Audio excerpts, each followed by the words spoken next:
Hi, I'm Charles Curtis Tucker. And I am Maggie Tucker. This is part of our new series on homeschooling in Florida and homeschooling information. Please check all our videos on all the different questions of home education researching.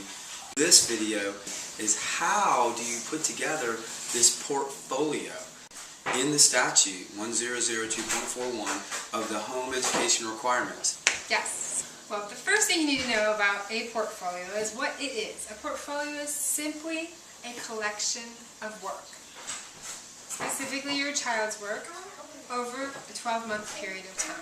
So when you send your letter of intent, start homeschooling, you start collecting work that your child does, and you put it in their portfolio.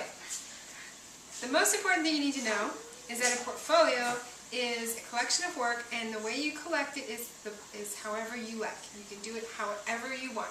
You can take your child's work samples and put them in a shoebox. You can take them and put them in a binder. You can put them in a crate. You can keep them in a folder. You can take pictures of them and upload them to the cloud. You can make a website. You can do it in any WordPress, way blog that you want to keep the portfolio. The statute says keep a portfolio, but it doesn't say how to do it, because that is up to you, the parent.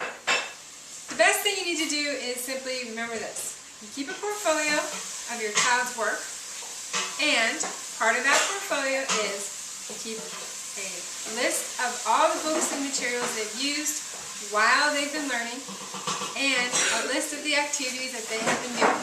Now, quick note on that. A list of activities is not lesson plans. A list of activities is what you have done. So you can do that after the fact. And it's pretty simple. And just as in keeping the portfolio in the way that is best and easiest for you, you keep the reading list in the best and easiest way it is for you, and you also keep your activities log in whatever format is easiest for you. What the statute specifically says is the portfolio will include a log of activities and a list of reading materials used. Contemporaneously. Which means as you go along. Exactly. You list it, you log it, keep track of it. There's no specific details on how you have to do it.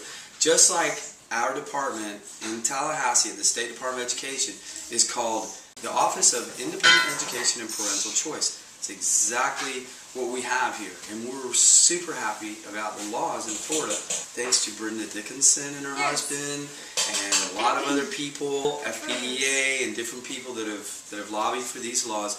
You have the freedom to do it how you want.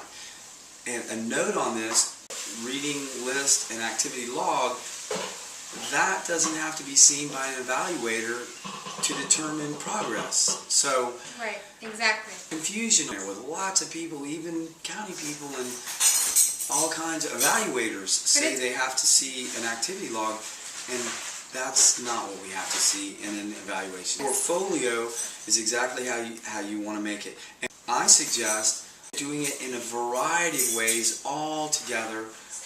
And just like curricula, you can use all different kinds of curricula, including what you make up yourself. The portfolio in the same way. You keep samples of their written work, you keep photographs of their projects, you keep videos of their activities.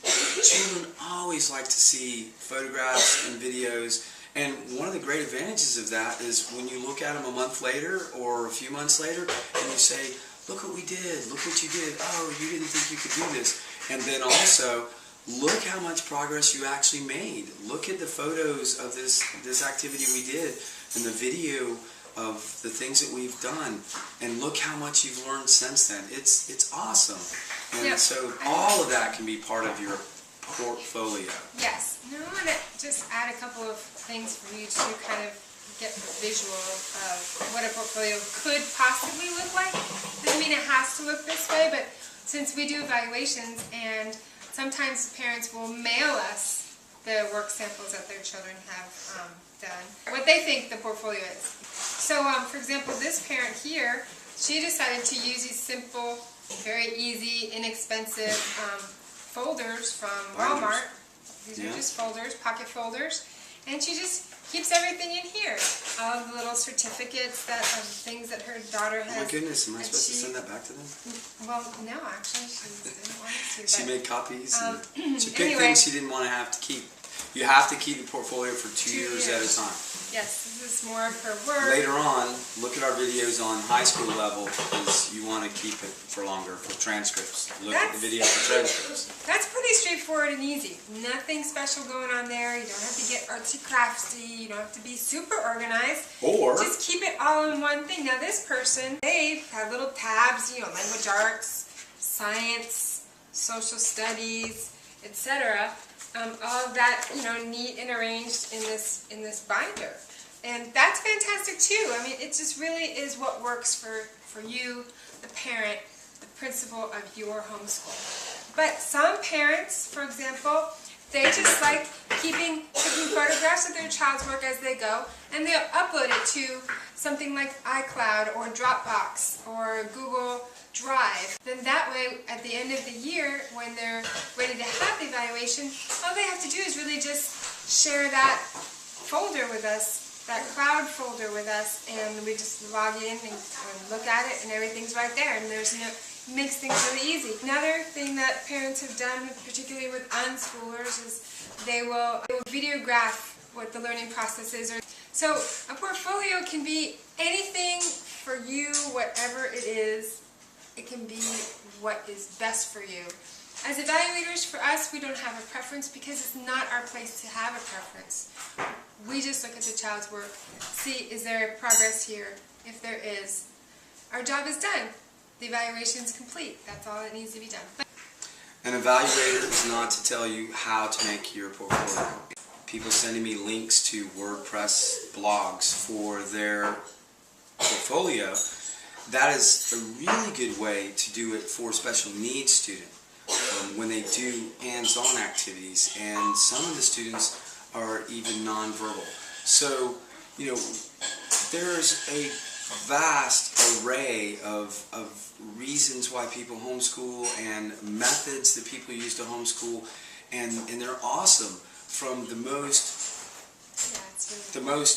fast-moving honor student to the child that's still learning to feed themselves and even speak words clearly, and the special needs student. You can do a portfolio with them however you see fit. There's no details on what you're supposed to do for a portfolio. An evaluator, if they tell you what to do for your portfolio and what curriculum to use, it's their opinion, because what you do is completely up to you and is, like Manolita said, you're the director. You're the homeschool director, just like any private school director, only better. You're a home education director, and you can put together their portfolio and their reading materials and everything the way you want to, whatever's easiest for you. And all an evaluator has to do is determine progress, simply progress. So please check out our next video, which is exactly about that. Preparing a portfolio for an evaluation and things you need to know and make sure that you are aware of. Please check us out on our website, homeschoolingflorida.com. We also have a Facebook page, Homeschooling Florida, and at our evaluation service website, which is homeschool-evaluations.com. Thank you for watching. Have a great time.